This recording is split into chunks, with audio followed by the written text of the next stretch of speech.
Hey guys, I am back with you with my second part of my series, Miracle Signs and Wonders. And if you look at my thumbnail, I'm going like this. It looks like I'm smelling something stinky, but really I wanted to see how it would look if my big nose was not showing in my thumbnail. Seriously, I just wanted to take a picture like that. I'll probably change the thumbnail because I'm not ashamed of my big nose. I just, it gets oily and whatnot. But anyway, before I go on with this video, I want you to like this video, number one, subscribe to my YouTube channel, number two, and number three, hit the notification bell so that you'll get all my videos. I do all kind of videos from celebrity news to what's the word for it? I don't want to say gospel news, but I do support gospel artists, R&B, international reggae, all of that on my YouTube page because I have a network group called WATW Networking Entrepreneurs Group where I support businesses, LLCs, nonprofits, S Corps. I incorporate your business. I get your advertising going. Anybody that subscribes to my catalog intro I have right now is a $35 special intro to anybody that's in small business, and you get a interview, a radio interview, and I have a special person that does that. And you also get into our catalog and you get to network all over the globe. I have people that I connect with other people to do business with, whether it's carpentry, whether it's music, whether it is a beautician. And these services are going to be great because if we ever have a shutdown and quarantine, those businesses that have been affected will have a catalog where they can just flip through the pages. And they also have a catalogs that they give to their customers. And those customers can flip through the pages and they can find somebody in that book that can do their hair, do their nails, that can clean their home. It's just so great because I know people that are phenomenal. I know people in music. I know people that do shows, hair shows. I know people that do festivals. I know people that do rebuilding houses. I know people in real estate. I know people. So I just wanted to get that commercial out of the way. Like this video, subscribe to my channel, and then hit the bell, ding, and you will get all my notifications. That being said, I want to talk to you about miracle signs and wonders. And my video got cut off a little bit on the first one. However, I knew I was going to do a second, so I didn't worry about it. Right now, I'm in my favorite place, in my bedroom. Gonna move this month. Got a baby coming on the way. So you guys hang with me. And when I move, you will see me in my office. There's no reason to get an office in this small place because it's small. So anyway, we're looking for a miracle. And we are believing God for a miracle and a special place to move to for my new grandbaby and my daughter and her husband, and us getting into a house with my college son, which he won't be there. So it's going to be a lot of space, a lot of peace, and a lot of ease. So I want to talk to you about miracles. And part two, I want to talk to you about a couple of miracles I got in my life. One of the miracles I got in my life was when I had a situation where my husband and I separated. God rest his soul. We separated and we were in a foreclosed house, me and my babies. And we didn't know what to do, what we were going to do, because I had a small job and it wasn't paying a whole lot. And when we separated, we were left in the house, and we were used to living in big houses. I had a swimming pool. I had 5-bedroom, 2-bathroom house, and swimming pool and a deck, and it was just beautiful. And we lived in a nice place in Tennessee. So what happened was, because I loved God so much and I had my purpose in my life, and my purpose was working in ministry with women, I began looking for a place for women. Didn't dawned on me that, hey, I'm doing it backwards. I should be thinking about a place for me and my children. But for some reason, that's what was on my heart. And I know one thing about it. When you go put God's business first, like I'm at a golf course. When you put God's business first, you can't go wrong. He always looks out for your business. Nevertheless, I had a building that my husband and I had looked at, and we laid hands on it and prayed. It was a church building and a house. And we thought we can get the ministry people that need place to stay in the house, and we can have church in the other building. So we prayed about it. And then right after that, the devil came in and separated us. And so this was around 2003. And what I did was I went to find out who owned the property. And it's a half an acre, about a half an acre. And I found out who owned it, and I got in touch with him, found out his phone number through town, and called him and asked, could I meet with him? He said, yes, meet me at Arby's.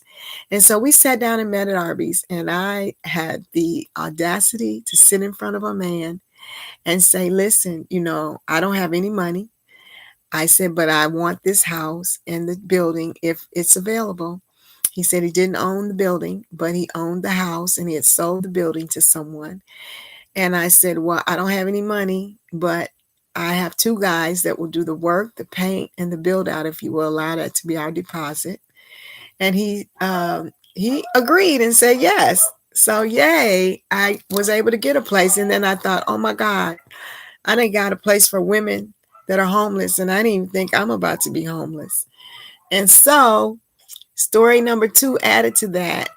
My white friend, she, and I don't remember her name to this day, but God had her in my life at that time for a reason.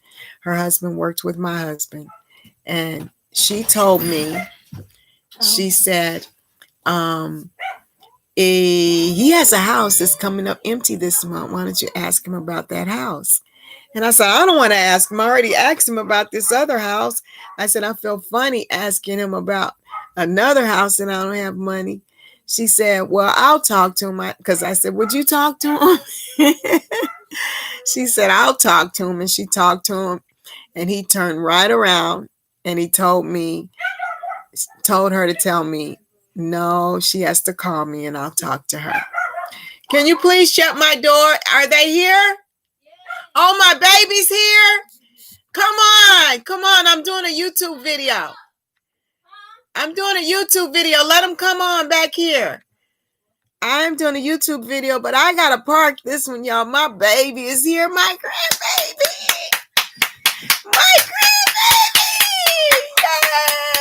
Yay! He might cry. He hasn't seen me in a long time. You want to be on TV with me? Look, did he just wake up? Look, let's be on TV together. Look. Look at him. He looks so cute. Oh, you look so cute. I miss you. You see us on here? Look, come on, get on here with me. Come on. Let's get on here. Come on. Let's go. You got to be on here with me. Come on. Look, come on. Let's get over here. We're on TV. We're on camera. I miss you. Oh, look at your hair. It's got so long. I remember I used to do your hair and it was so little. Yeah, mommy's not going nowhere. That's my grandbaby. I'm doing my YouTube live video. I got a YouTube channel. I got 72 subscribers. Yes, they're here, y'all. So I'm going to have to make this video short, but let me just finish telling this story. So anyway, to make a long story short, he said that he would let me, I'll be in there in 1 second. He said that he would let me get the house. So that was a miracle in itself, but that's not the biggest miracle. Let me tell you the biggest miracle. So I opened up my own transitional house for women in 2003 called Woman at the Well Ministries. And when I opened it up, I was so successful. I added men and I moved the women out of that house and moved them into the better house. And I let the men stay in that house. And then the landlord, which was the great guy, the white man, I say white, I like black and white. I don't like Caucasian, African-American, all that stuff. But anyway, he was coming over there talking to the guys, and he really loved that he was helping people. Well, he got a rare blood disease, and I had opened up a third location of men. So I had two men's houses and one women's. But he had a rare blood disease, and unfortunately, he passed away early. And I was hurt, and the men were hurt because they really loved him. And so I began to have conversations with his family about buying the property.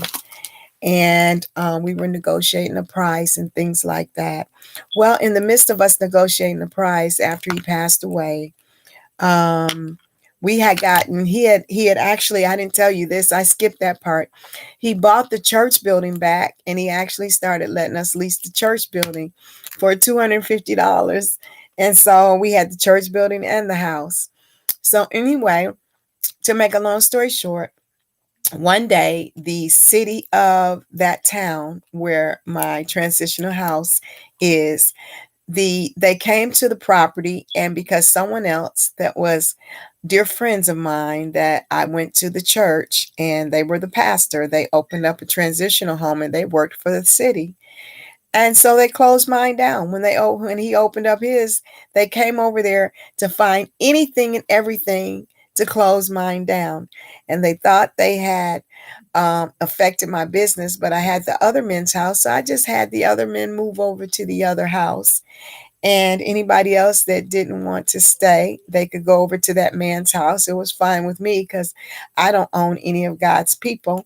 And so it was closed down. It was shut down, and I had to do repairs to bring it up to codes and all kind of different things. They were adding things to it, like we had to put a fence around it, and we had to do this, we had to do that, and then we would do the minimum of what they told us. We would do it, and they would come up with something else, and I would get so discouraged. And I said, they're not meaning for me to open this back up. They just don't want me in this city. And make a long story short, this is what happened, and this is the miracle. Now, to have an atmosphere for miracles, first of all, you got to be a sower. You got to be a person that gives. You have to be a person that gives your heart to people. You have to be a person that gives finances to people or church ministries or whatever. Just be a sower. And it doesn't matter, as long as you have a heart to give, you can position yourself for a miracle. And as long as you have a heart for people, you can position yourself for a miracle. But you got to be delivered in some area to get a miracle. And you have to have faith. That's the big thing. You have to have faith. And I talked in the other episode about how the man used to go to the water to get put in the water, and the angel would come down and trouble the water, and then whoever got in first would get healed. Well, this man, he used to sit by the water, the brook, and he could never get anybody to put him in the water. And Jesus came by one day, and he asked, why was he not healed, or why was it that he was there? And the man said, because the water gets troubled every so often, and no one is here to put me in the water. And I talked to you guys about how when you need a miracle, it's always a situation where you don't have anybody really to help you, and your back is up against the wall, and you really need God to move for you. And this man, his back was against the wall, and he really needed God to move, but he didn't have anybody to put him in when the angel came to trouble the water. And so he thought that was the only way he could get healed. But one thing he had was faith, because if he didn't believe, then he wouldn't be laying there by there waiting so he can try to find somebody that will put him in. And he probably thought that Jesus was going to put him in, but Jesus did not put him in. What Jesus did was he told him to rise up and walk. And that man got his healing just because he had the faith enough to be by that brook to get healing. And even though he didn't have anybody to put him in, it didn't matter. You don't have to have anybody to help you put nothing together when it comes to a miracle. All you need is Jesus and you. So going back to my story, when I was so frustrated trying to get what I needed and position myself to open that house back up and help people in that house, I had done so many repairs on it. The family turned around and called me one day, and they said, do you have a church name? And I said, no, just a ministry name. They said, well, if you get a church name, we'll be able to maybe give you a donation for your ministry.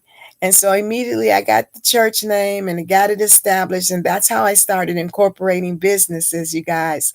I got my EIN, and then I got my charter, and I got my bylaws and articles of incorporation. And I put all that together and I got the church established. This family turned around and gave me a deed to the entire property for $1. In the deed, in the paperwork, it says we are getting this and selling this property to this individual for $1. I didn't have to pay anything. Then they also gave me a check to help with further of the repairs for $7,000 in honor of their dad, because their dad had been the one to open the door for me. So, I was like, yes, I can't believe God did this. And so to this day, the ministry and the church property is still in the church's name, in the ministry name. And God is still in the miracle working business. So I said all that to say this: miracles, signs, and wonders. Right now we're talking about miracles. This is series. This is a series, and it's segment number 2. And so I just gave you a little bit of testimony, because I don't believe a person can talk about miracles unless they've experienced miracles. So I've experienced quite a few. That's just one.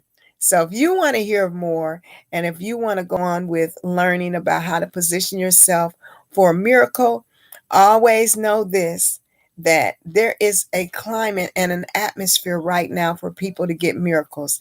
During this crisis, God is giving out miracles. He's doing miracles, and he's blessing people, and he's putting businesses together. And he's not only putting businesses together, he is putting money in people's hands so that they can do the things that they need to do for their business. And I am into incorporating your business. I am into advertising your business. I am into connecting you with individuals that do commercials for your business at low cost.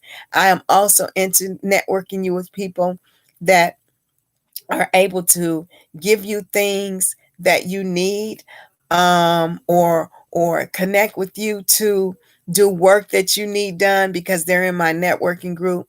So if you want to be a part of my networking group, you can go to my webpage, Evangelist Marilyn Gay, and there is on that webpage to the left where you can give your information, and I'll get back to you, and it will tell you what to put down. Once I get back to you, we can talk. Okay.